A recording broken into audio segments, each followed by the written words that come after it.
La vie de Daniel Guichard, âgé aujourd'hui de 74 ans, était marquée par des défis, des hauts et des bas.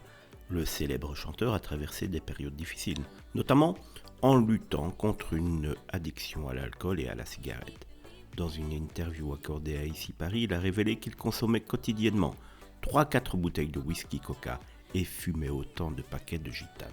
Cette hygiène de vie problématique était, selon lui, liée à son malaise face à la célébrité et à la pression de sa carrière artistique. Imaginez ce que j'ai vécu quand je faisais près de 200 concerts par an.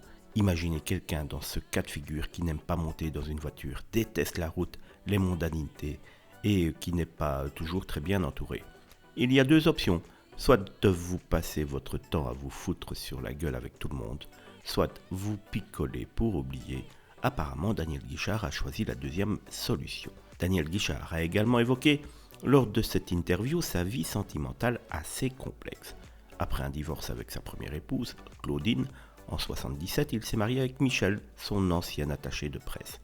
Il a ensuite épousé Christine à 3 reprises, en 1991, 2002 et 2019, avec qui il entretient toujours d'ailleurs une relation solide. Au total, il a eu 7 enfants avec ces 3 femmes différentes. En parlant de sa famille, Daniel Guichard a noté que sa grande famille recomposée ne passait pas le réveillon de Noël ensemble. Ses enfants sont maintenant adultes et mènent leur propre vie, ce qui rend les réveillons de Noël plus tranquilles pour lui.